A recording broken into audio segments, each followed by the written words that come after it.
Good afternoon, everyone. My name is Will Iannuzzi. I'm president of the Board of Education, and I would like to call this meeting to order.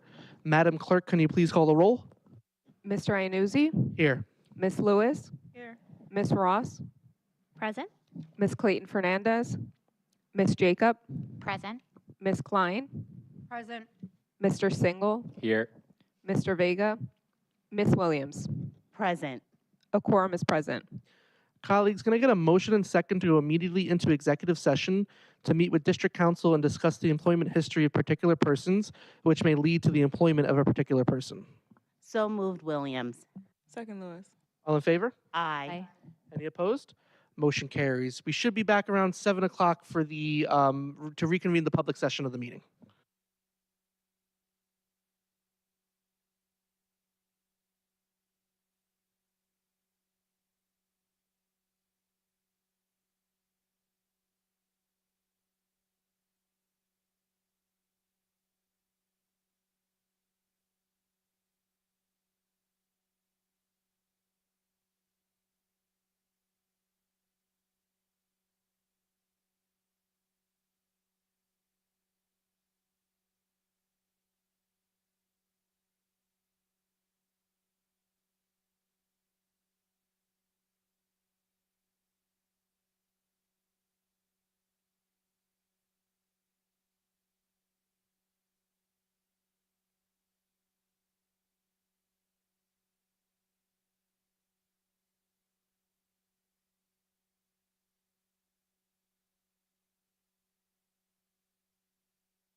Good evening, everyone. My name is William Iannuzzi. I'm president of the Board of Education, and we are about to reconvene the public session of the meeting. Colleagues, can I get a motion and second to reconvene the public session of the meeting? So moved, Ross. Second, Clayton Fernandez. All in favor? Aye. Any opposed? Motion carries. Can we all please stand for the Pledge of Allegiance? I pledge allegiance to the flag of the United States of America and to the republic for which it stands, one nation, under God, indivisible, with liberty and justice for all. The first item on our agenda today is accepting minutes. Colleagues, can I get a motion and a second to accept minutes of the Board of Education regular meeting held on August 12th, 2025, as submitted by the clerk and secretary to the Board of Education? So moved, Ross. Second, Lewis. All in favor? Aye. Any opposed? Motion carries. Next up is our Board of Education announcements, and I'm going to read a statement first, and then I'll let my colleagues have the floor. So good evening, everyone, and welcome back to a brand new school year. We, the board, are so excited to be here tonight for our first meeting of this school year. But before I get into my prepared remarks, I want to acknowledge that Dr. Reynolds couldn't be here tonight. He has tested positive for the new strain of COVID and is recovering at home. He sends his regrets for missing the meeting and asked me to share his thanks for everyone's hard work in getting this year off to such a strong start. We all wish him a speedy recovery and look forward to having him back with us soon. I also want to start by celebrating the start of this new year and acknowledging those that have made this possible. So firstly, to our teachers, you spent the last week getting classrooms ready, planning lessons, and making sure our students walked in on day one feeling excited and supported. We are truly grateful for all you do, so thank you very much. To our administrators and staff, thank you as well. From the principals and office teams to custodians, cafeteria staff, bus drivers, security, nurses, and everyone in between, your hard work behind the scenes makes our schools run smoothly. You're the reason things come together for our kids and families. And to our families, thank you for continuously entrusting us with the safety, security, and education of your kids. And lastly, to our students, it's always an exciting start to a new school year. And with that in mind, we want you to dream big this year, stay curious, and know that your community and this board are rooting for you every step of the way. As a board, we're excited for the year ahead. We'll keep putting students first and working together with staff, families, and the community to make this a great year for everyone. Here's to a safe, positive, and successful school year. Thank you. Any of my colleagues have any announcements they would like to make? Ms. Williams? Good evening, New Rochelle, and welcome back to school. Thank you to our wonderful students for always doing your best, and thank you to the faculty, staff, and families and the board for always supporting our New Rochelle students. Also, we had an opportunity on August the 25th, Monday, to attend a graduation ceremony for our high school seniors who they stuck to it, stuck with it, and they earned their high school diploma from New Rochelle High School. Now, these were students who did not march in June, but they did not let that deter them. They kept doing what they needed to do, and they earned the credits so that they are high school graduates. And it was a wonderful ceremony.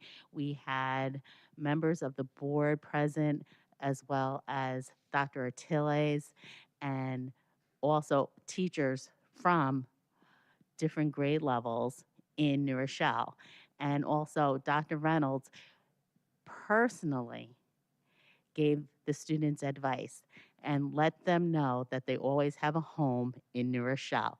So if they need anything, they can come back, and New Rochelle Public Schools will support them. So congratulations to the class of 2025. Thank you, Ms. Williams. Do any of my other and do any other of my colleagues have any comments or announcements? All right, seeing none, we're going to move on. Because of Dr. Reynolds' absence, we are going to forego the superintendent's update tonight, as well as the liaison reports, due to none of our committees starting yet. So we are going to move into the public comment period of the night. Ladies and gentlemen, we are about to convene into the public comment period of the meeting. The Board of Education adopted Policy 1230 in April 2022 to ensure all members of the public had the opportunity to speak at both of our board meetings each month. We believe it is crucial for us to hear from our community members about their concerns and issues. Having said that, please note that the board is here to listen. The public comment period is not designed to be a discussion. Accordingly, understand the board will not respond to your concerns and questions tonight. We take your concerns and questions seriously and want to have sufficient time to process and research issues if need be. We will, however, respond to your questions and concerns at a future meeting or have the proper staff member get back to you at the appropriate time. I also want to point out that under state and federal privacy laws, we are unable to entertain any comments or questions about school personnel and students. Please know, however, that we take personnel concerns very seriously on these matters. We would ask you to go through the appropriate administrative channels. Finally, we recognize that right now our nation and our community are polarized on a number of issues. That said, we want our school board meetings to serve as an example to our students that members of our school board and members of our community can deal with controversial issues in a civil manner and demonstrate mutual respect for one another. In that spirit, we will insist that all speakers and members of the audience maintain civility and respect for any divergent views that others possess. We ask that speakers please address their comments to the board directly rather than the audience. In the unlikely event the meeting becomes unruly, the board will recess the meeting and return once order has been restored. Finally, I want to remind everyone that you may submit written comments to the board in lieu of speaking during the public comment period if you so choose. Tonight, we have set aside 45 minutes for public comment, where each speaker who has signed up before 3:30 today has 3 minutes to speak. If a person requests to speak after 3:30, speakers may sign up in person at the meeting with the clerk and will be afforded the opportunity to speak during the public comment period if time permits.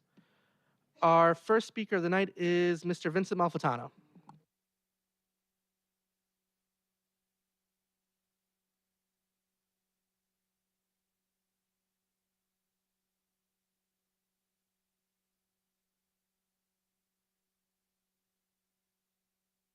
There you go. Thank you very much. Vince Malfitano. I'd just like to point out a little something. Dropped my son off to school at Isaac on a half day. About 45 minutes later, I get a text that says, your son is not in school. He's absent. Now, per the superintendent's direction and the message, it says, please call such and such to discuss it. I could go through my phone and show them many calls I made. No answers. Finally get an answer, get a machine. I didn't get a human being until about an hour and a half later. Now, as a parent, I'd like to know if this is the system you devised for my kid not to be able to reach him with a cell phone, which I told him is in your backpack and it's silenced. So that needs to be tweaked. You either need to hire more people to answer phones or do better with your phone system. Because if I can't reach my son, I didn't know if he was on the floor in the bathroom, whether he got assaulted outside and an ambulance took him away. I had nothing. Help me. The other thing is, I spoke with Assemblyman Otis, who was good enough to research something for me, as well as Assemblyman Otis and Senator Fernandez's staff on the cell phone ban legislation. And I was told there is nothing in the legislation that grants an immunity to this school district for being responsible for property that they may confiscate. So in your policy where it says, quote, the school is not responsible for damage, loss, or theft of a cell phone is illegal. Now, I like Assemblyman Otis, and he's going to look into it further. So if any of you have any wit about you in terms of protecting the public, you need to look into that. How do you put something in a policy that violates law? If the police tow my car tonight and it gets damaged, they're responsible. Are you telling me that if you confiscate a kid's phone and you damage it, lose it, or $1,000, you're not responsible? Now, I don't want to get at conspiracy-minded people, but, there's a theory that says we'll pass ridiculous laws. We know they're illegal, like Latimer did with the freedom of speech thing and the abortion clinics. We don't care. Make them go to court and sue us. Make them spend. After all, we're just playing with other people's money. If we get sued, it's not coming out of your pocket. It's coming out of my pocket to defend against such a ridiculous thing. If you take my son's phone and he goes to get it, or I come in to pick it up and you don't have it, please tell the public, under what color or law of authority are you not responsible? I'm waiting, as is the public. Thank you, Mr. Malfitano. Next up is Mina Moore.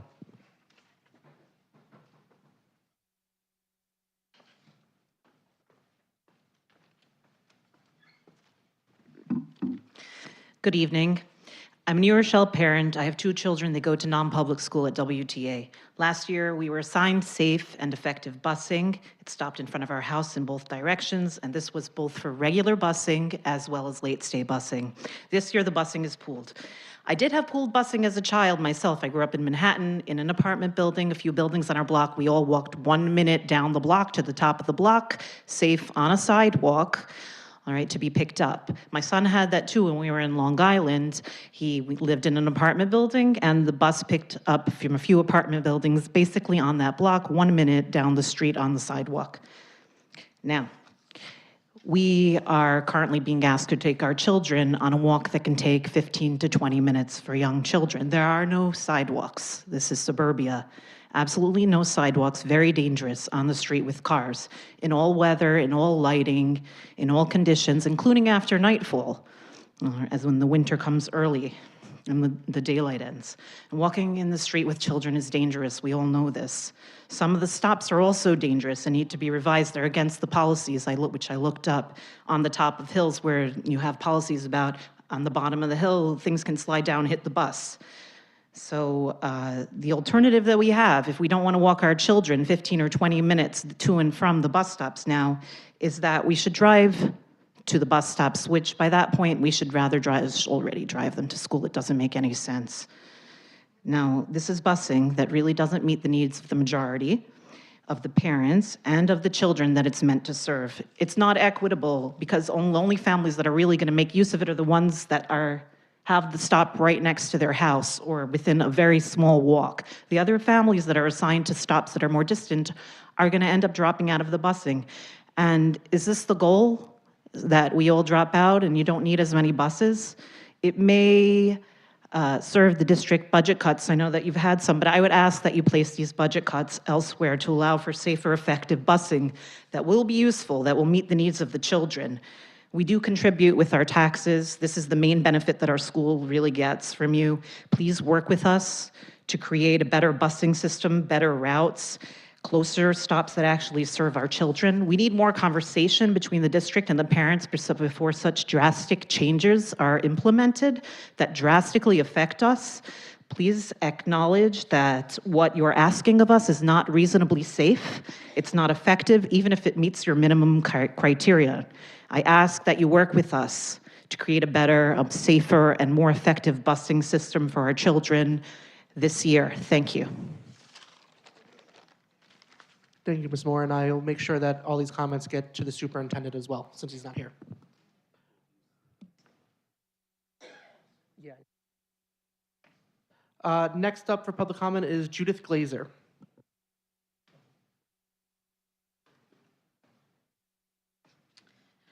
Hi, good evening. I'm also a New Rochelle parent. I've been living in New Rochelle not over 9 years now. I have 2 children in private school at WTA. My son, it's his 5th year at WTA, and this is the first year that we've had this terrible busing situation. Firstly, though, my children are not on the bus because of the district. It's his district's responsibility to notify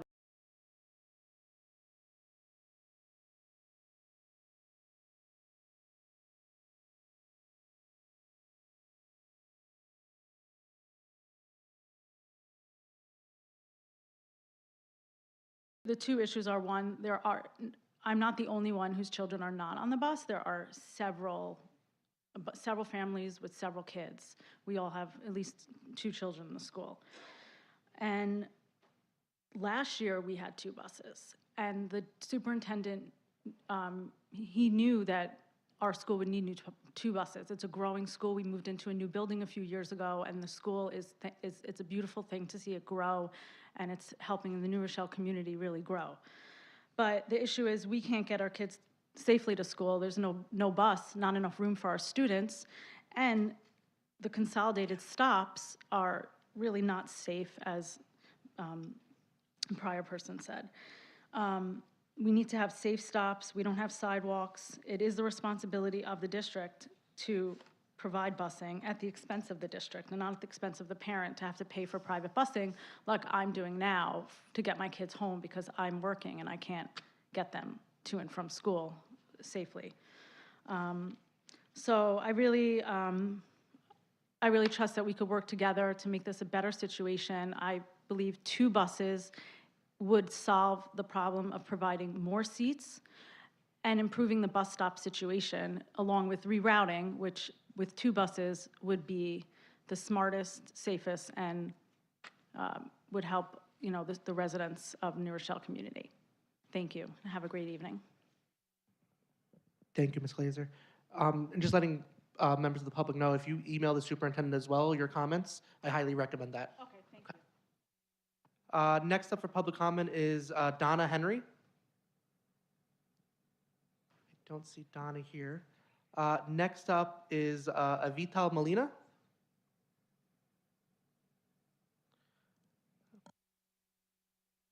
Would anybody else like to sign up for public comment tonight? Lorraine?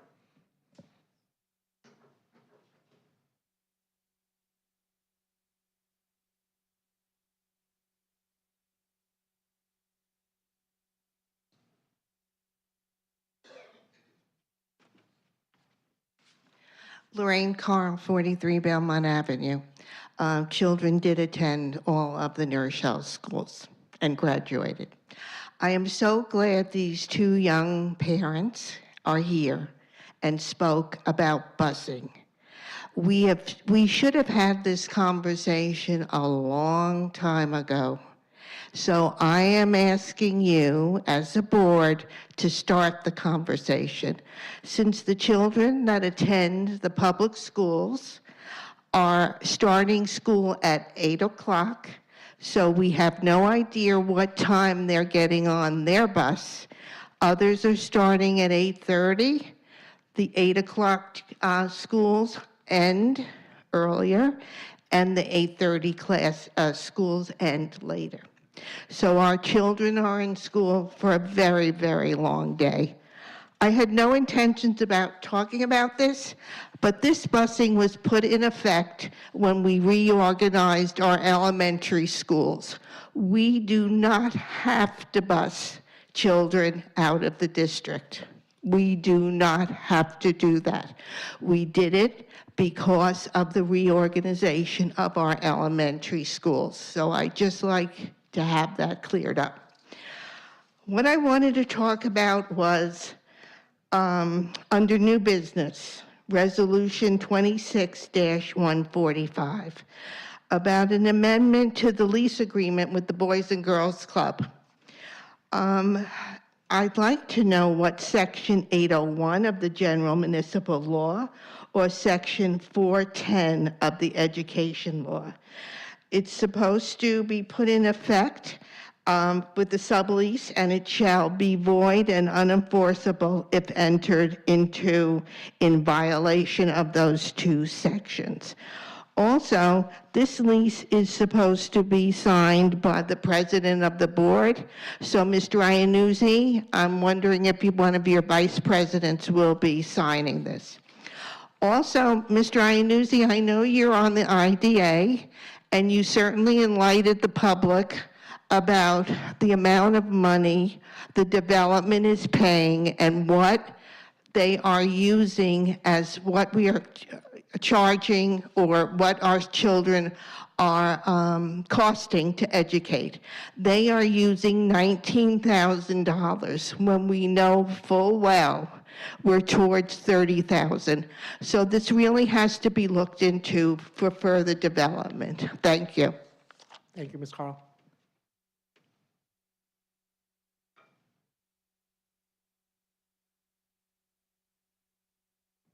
Would anybody else like to sign up for public comment tonight? Okay, seeing none, we're going to move into the next part of the agenda, which is our new business consent agenda personnel resolutions. Colleagues, can I get a motion and second to approve consent agenda for personnel resolutions number 26-124, 1 through 10, number 26-125, 1 through 1, number 26-126, 1 through 18, number 26-127, 1 through 4, and number 26-128, 1 through 18, according to the recommended action for each item. So Moved. Go ahead. You go. So moved, Ross. second, Clayton Fernandez. All in favor? Aye. Any opposed? Motion carries. And as Ms. Carl pointed out, I will be abstaining from the last resolution because it deals with something with my job. So, colleagues, can I get a motion in a second to approve consent agenda for general resolutions number 26-129 through number 26-144, according to the recommended action for each item? So move, Lewis. Second, Ross. All in favor? Aye. Aye. Any opposed? Motion carries. May I have a motion and a second to approve consent agenda number resolution number 26-145? So moved, Ross. Second, Clayton Fernandez. All in favor? Aye. Any opposed? Sorry, any abstentions? I abstain. Thank you, Ms. Lewis. Motion carries. Our next meeting will be the Committee of the Whole session on Thursday, September 18th, starting our executive session at 6 o'clock at Central Admin at City Hall. Colleagues, can I get a motion and a second to adjourn the meeting? So move, Lewis. Second. Jacob. All in favor? Aye. Aye. Any opposed?